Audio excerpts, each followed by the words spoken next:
Video akan saya mulai dalam 3, 2, 1. Dewan juri yang terhormat, mosi kali ini adalah dewan ini akan mewajibkan orang tua untuk mengikuti tes kelayakan sebagai syarat memiliki anak. Kami sebagai tim kontra tidak setuju dengan mosi kali ini. Sebelum itu, dewan juri yang terhormat, apa itu definisi orang tua? Orang tua adalah orang-orang yang bertanggung jawab untuk menjaga dan mengasuh keluarganya, terutama anak-anaknya untuk mencapai kehidupan yang layak dan baik demi masa depannya.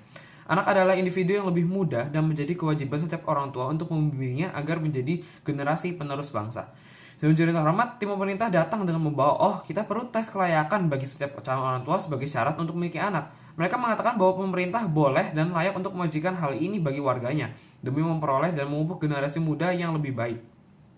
Tim pemerintah mengatakan bahwa mereka akan memberikan sebuah preferensi atau kisi-kisi untuk mengeneralisir pengetahuan para orang tua yang akan mengikuti tes ini. Lalu, para orang tua akan diberikan tes dengan materi yang sama sesuai dengan pendampingan dan kisi-kisi yang diberikan untuk menentukan layak tidaknya mereka untuk menjadi orang tua. Pahami dewan juri terhormat dalam proses pendidikan dan pola pengasuhan seorang anak. Hal seperti norma dan budaya setempat serta lingkungan tidak dapat dipisahkan. Dari sini, tim pemerintah terlalu mengeneralisasi perbedaan budaya yang ada di setiap tempat, wilayah, dan suatu negara. Dengan yang dibawakan oleh tim pemerintah, akan terjadi penolakan dari pihak orang tua. Kenapa? Karena setiap daerah memiliki budaya-budaya tertentu yang sangat kental dan akan bertolak belakang dengan apa yang disosialisasikan oleh tim pemerintah. Sehingga melakukan tes kelayakan ini bukanlah sebuah solusi yang dapat digunakan, mengingat banyaknya variabel-variabel lain yang akan mempengaruhi tumbuh kembang anak dan tidak hanya berpatokan pada cara didik orang tuanya masing-masing. Dewan juri terhormat, tim pemerintah juga tidak memberikan informasi yang jelas terkait apa itu kelayakan. Kelayakan merupakan hal yang sangat relatif dan tidak dapat diukur semata-mata karena hal ini bersifat subjektif dan opini. Kita tidak dapat menyamaratakan kelayakan seseorang hanya dari satu sudut pandang, yaitu sudut pandang pemerintah. Tim pemerintah juga tidak menjelaskan kelayakan itu terdapat dalam faktor apa saja sih, dari faktor ekonomika, psikologi, sosial, budaya, dan lain-lain. Tim pemerintah tidak dapat menjelaskan mekanisme apa yang mereka bawakan dalam tes ini, dan juga apa yang dimaksud itu dari kelayakan. Bagaimana yang akan mereka lakukan untuk mengatasi kondisi-kondisi setiap orang tua yang kurang dalam ekonomi tetapi mampu secara psikologi maupun kebalikannya. Mereka hanya mengeneralisir dan tidak memberikan solusi terhadap apa yang mereka bawakan sebagai tim pemerintah. Tim pemerintah tidak menjelaskan bagaimana sosialisasi yang akan mereka lakukan untuk menjangkau semua kelompok masyarakat. Bagaimana cara pemerintah untuk menyebarkan informasi-informasi ini dan berita ini ke daerah pelosok-pelosok daerah dan terutama pada daerah dengan tingkat ekonomi dan SDM yang rendah. Tim pemerintah juga tidak memberikan mekanisme sarana tes kelayakan ini, apakah berbayar atau gratis, di mana akan dilakukannya, apakah di rumah sakit atau di tempat-tempat tertentu. Pemerintah mengatakan bahwa anak adalah selembar kertas HVS kosong yang sama dan perlu diisi agar menjadi bermakna.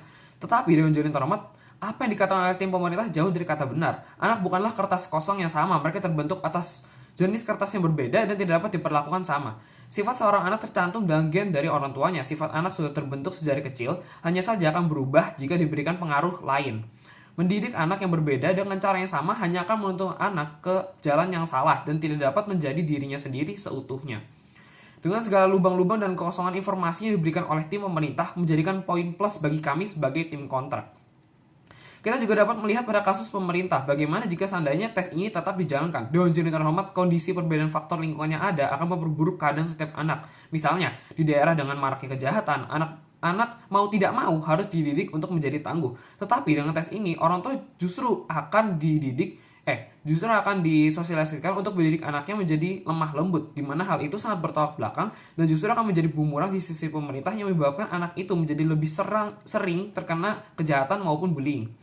Kami sebagai tim kontra tidak setuju dengan mewajibkan tes kelayakan bagi orang tua sebagai syarat untuk memiliki anak. Karena kembali ke apa yang telah kami sampaikan, tes ini merupakan wadah generalisasi dan penyamaratan bagi cara pola asuh anak setiap orang tua.